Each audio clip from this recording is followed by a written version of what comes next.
uma junção de ideias diferentes onde elas se complementam para um vislumbre melhor sobre tudo que está acontecendo, né? Por último, a gente vai chamar o Arif. Arif, é com você. Bom dia, gente. Me enrolei aqui um pouquinho com o equipamento aqui. Primeiro, eu queria agradecer a oportunidade da gente estar conversando sobre esses temas tão caros para a gente nesses tempos de pandemia, apesar que a educação sempre foi uma demanda que a gente precisou falar sobre, estamos falando sempre, né? Mas agora com a pandemia o cenário muda um pouco, agrava-se mais do que já era grave, né? Meu nome é Arif Amaral Melo, sou professor da área de Ciências Humanas do Instituto Federal do Paraná, campus Jacarezinho.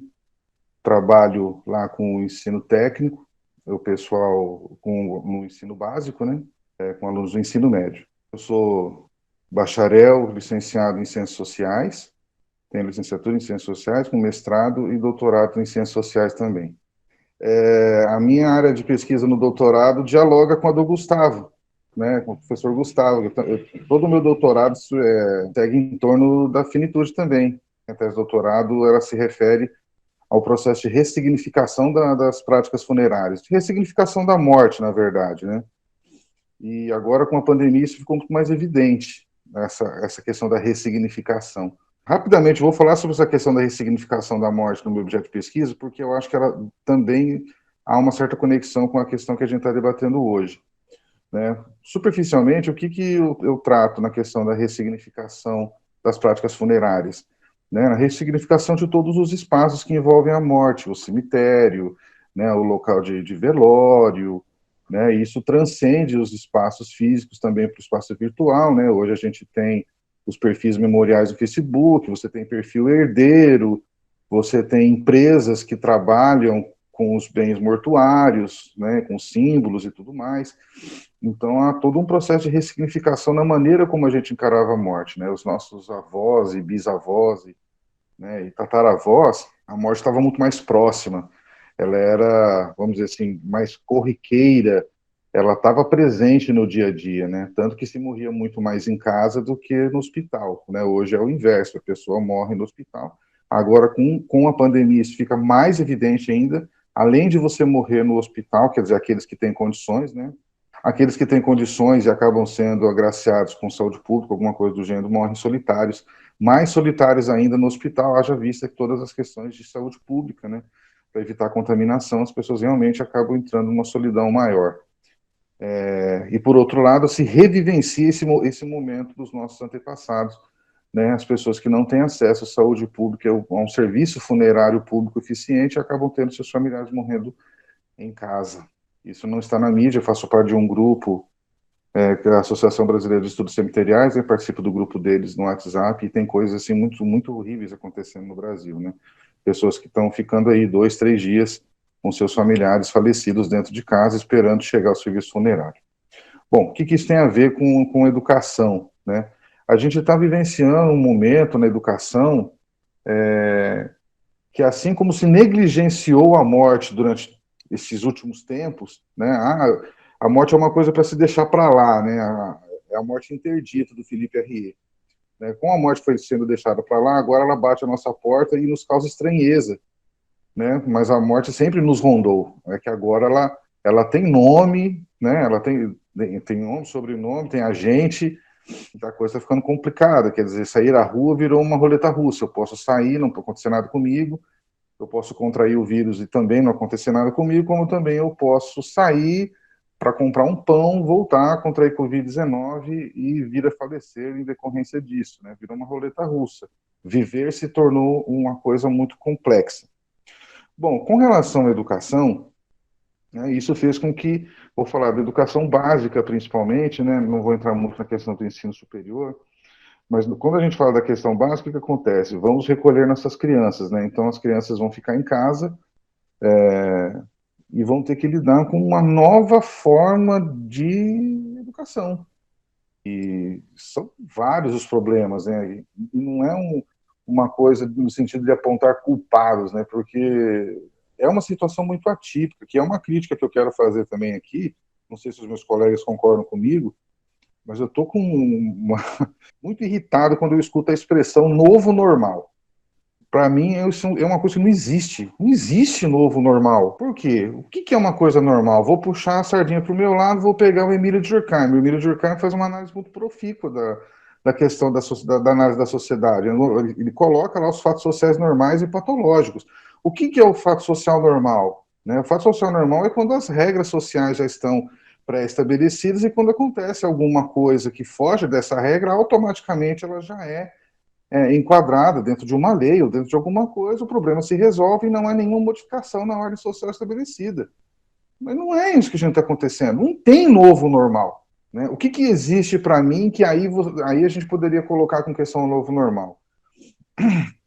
O que existe, de fato, é um aprofundamento das desigualdades e eles estão tentando nos impor a ideia de que existe um novo normal. O novo normal, para mim, não existe. O que existe de normal já existe um processo de desigualdade muito implantado na nossa sociedade, né? Essa pandemia agrava, né, esse processo de desigualdade, e aí, né, desigualdade econômica, social, política e tudo mais, e isso vai nos refletir diretamente na educação.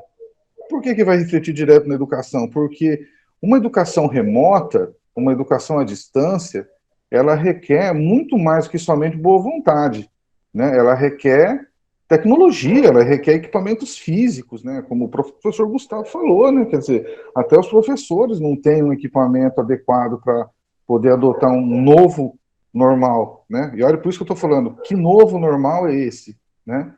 A gente está pagando um preço, né, da não democratização dos bens tecnológicos, da não democratização da tecnologia, da não democratização da educação. Quer dizer, nós temos escolas, mas nós temos uma educação realmente que afeta a todos, que chega a todos. Por quê? Porque a escola, ela é um espaço de sociabilidade, quer dizer, ela não é, mesmo que ela exista virtualmente, ao não estar ali presente fisicamente, o aluno já é privado de alguma coisa. Mas exatamente como o professor Gustavo falou do calor humano, né? Não existe o calor humano ali presente, né? Eu quero conversar com os meus amigos sobre a minha semana, o meu dia, os meus problemas, né? Eu quero namorar, quero paquerar, né? Vou passar nervoso com um estudo que eu tenho para prova X ou Y, né? Então, assim, onde está o preço disso tudo, né? Numa educação, e isso precisa, eu acho que com a divulgação científica isso também pode, né? A gente tem que acreditar que isso pode dar certo, né? Uma educação como política de Estado e não como política de governo, né? O que a gente vem presenciando no Brasil, né? Apesar que nossa democracia ainda ela é muito jovem, né? A educação até agora, assim como a saúde pública também, né? Elas não são tratadas como políticas de Estado, elas são tratadas como políticas de governo. Cada governo que entra impõe a sua política de educação, sua política de saúde e tudo mais, e a gente acaba não chegando a lugar nenhum. Com a questão da pandemia chegando para a gente, isso ficou explícito. A bomba explodiu e nos revelou tudo o que está acontecendo, tudo que estava ali debaixo do tapete, veio a pandemia, arrancou o tapete, ligou o ventilador, espalhou a poeira toda dentro da sala, né? Fazer uma metáfora que a gente possa entender. Né? Os nossos problemas nós fomos varrendo, veio a pandemia, tirou o tapete e espalhou aquela sujeira toda que levamos tanto tempo para varrer, não para fora da casa, mas sim para dentro, para debaixo do tapete. Bom, enfim, continuando essa reflexão, pegando essa questão que o Gustavo e o professor Jean brilhantemente falaram, e quase não me deixaram mais nada para falar, o professor Jean falou uma coisa interessante, né, que é a questão da escola de Frankfurt, né, com o Theodor Adorno. A escola de Frankfurt, ela, né, desenvolveu um conceito que eu acho que é muito importante a gente saber, principalmente as pessoas que estão assistindo, que é o conceito de razão instrumental. Né? O que é a razão instrumental? O Adorno e o parceiro dele, o Horkheimer, né, de teoria, eles colocam uma coisa muito importante e uma crítica muito pertinente até os dias de hoje, que é a utilização da razão não como emancipatória, né, mas uma razão apenas como meio de manipular onde você está, né, de manipulação da natureza, de controle. Mas não de um controle que liberte, né, muito pelo contrário, de um controle que aprisiona, porque a razão se torna uma ferramenta. E nisso a gente começa a entrar nessa questão da utilidade da ciência, que é um dos problemas que a gente enfrenta na área de ciências humanas. Primeira coisa que a pessoa pergunta para uma pessoa que tem um doutorado em filosofia, para que serve? filosofia. Né? Ah, você é sociólogo, né? Quantas vezes não escuto isso, né? Mas sociologia estuda o quê? Para que serve? Aí eu, né, faço uma explicação e tal, não sei o quê. Nossa, mas só isso? E daí? Ou então a clássica piada que todo mundo, mas você só dá aula ou você trabalha também? Né, que a gente escuta isso, apesar que eu escutei isso de verdade dentro de um ônibus, eu nem era professor ainda, estava na graduação ainda, e eu escutei isso.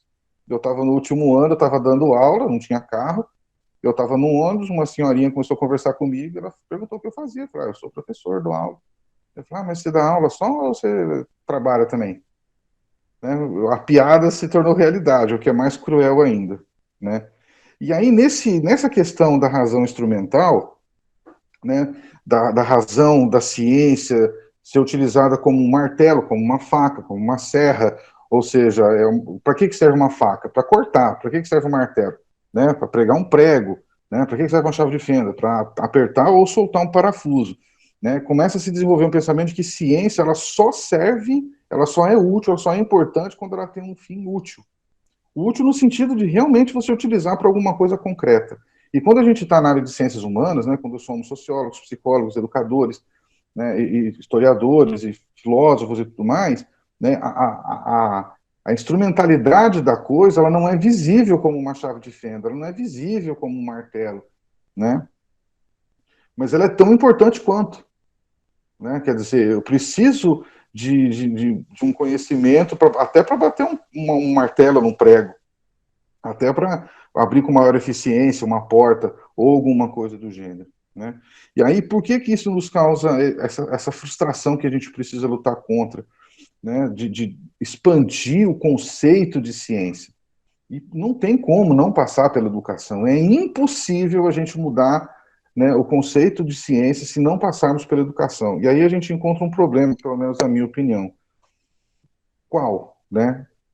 Se ensina ciências na escola. Desde a mais tenra idade é ensinado ciência na escola. Mas não se ensina ciência de fato. O que a gente aprende na escola? A reproduzir ciência, mas não a pensar cientificamente ou produzir ciência de fato. Então, vamos supor uma escola ainda realmente boa, que tenha laboratório de química, por exemplo. Né?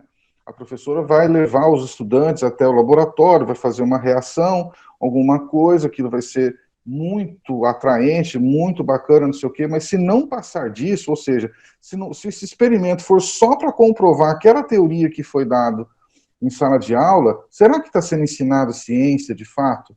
Quer dizer, está se fazendo com que esse estudante, esse adolescente, essa criança, além de ficar deslumbrado com aquilo, que o primeiro passo foi dado, deslumbre. Né? Mas será que consegue ir além?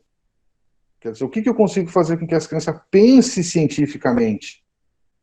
E aí, vamos supor assim, vou colocar, né, como exemplo séries, filmes.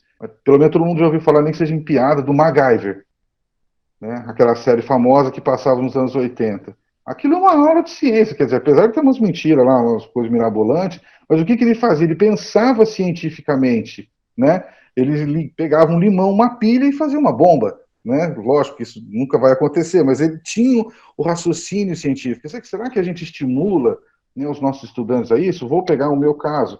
Por exemplo, quando eu trabalhava sociologia, né, nas outras redes, antes de eu ir para o instituto, eu tinha muita dificuldade de fazer com que os estudantes pensassem sociologicamente. Né? O que é pensar sociologicamente? Eu estou vendo alguma coisa acontecendo na rua, estou assistindo um filme, né? Eu estou me relacionando com alguém e consegui enxergar as regras sociais que estão no entorno disso. Né? Qual que é a utilidade disso? A utilidade disso é você se construir melhor como pessoa. A mesma coisa, por exemplo, a psicologia, né? Quer dizer, o que a psicologia me traz de benefício? Ela não é visível, né? Ela vai me construir como ser humano, vai fazer eu me conhecer melhor. E isso facilita eu também conhecer o mundo, né? Então, o que acontece? Né? Quando a gente pega o modelo da pandemia e as coisas que estão acontecendo, vou falar de um caso muito particular, que é onde eu trabalho, né? O que acontece? Nós travamos várias brigas, várias lutas, várias discussões, porque esse é o ideal de uma escola democrática, né, que todas as ideias sejam postas, e a gente adotou um modelo de educação remota assíncrono. né? Nós gravamos podcasts, são formados grupos no WhatsApp, são passados esses podcasts e avaliações.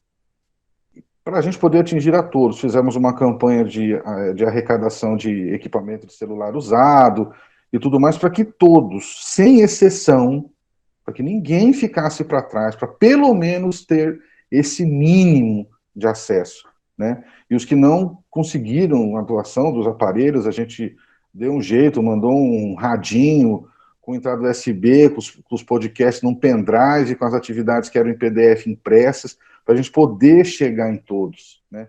Ah, mas não é ideal, mas não é a mesma coisa. Não vai ser e nunca será. Por quê? Porque não existe novo normal, né? Não existe uma coisa que substitua, mesmo que no futuro haja, quer dizer, mas esse momento agora, a escola ainda é espaço de afeto, ela ainda é espaço de sociabilidade, né? Coisa que o mundo virtual, né? Vamos pegar aí o Bauman, né? A liquidez da nossa realidade atual, ela não vai comportar. Nós estamos sentindo agora na pele isso, né? Olha como essa liquidez nos afeta agora, né? Nós não apreciamos tanto o mundo virtual, então tá aí, eu tomo agora uma overdose de virtualidade, né? Agora você ter contato físico com alguém naquele modelo antigo virou risco de vida, né? Então, eu acho que existem muitos desafios,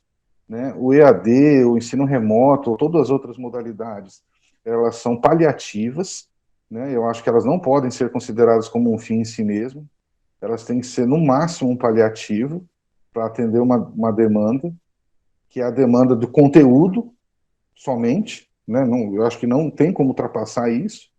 Afetivamente, muito pouco, porque você se atém somente a um dos sentidos, que é a visão, né? Você não sente o cheiro da pessoa, o calor da pessoa, né? Você não tem como abraçar. E eu acho que tem muitos desafios nesse sentido. Eu acho que até que eu falei demais aqui, estou olhando no relógio aqui, mas é isso. Obrigado. Obrigado, Arif. Obrigado aos três, na verdade. Foi muito enriquecedor a fala de vocês. É impressionante como a mudança da modernidade ela está reestruturando todas as nossas relações, que até 3, 4 meses atrás eram mais físicas e agora são muito mais tecnológicas. E o quanto a educação ela está atravancada no meio disso. Porque por mais que todas essas mudanças sociais ocorram, a educação ainda permanece. E o quanto para o nosso público é importante ouvir esse debate para que entendam o papel que a ciência tem em todas essas relações, essas mudanças que estão acontecendo hoje. Porque a educação também está mudando.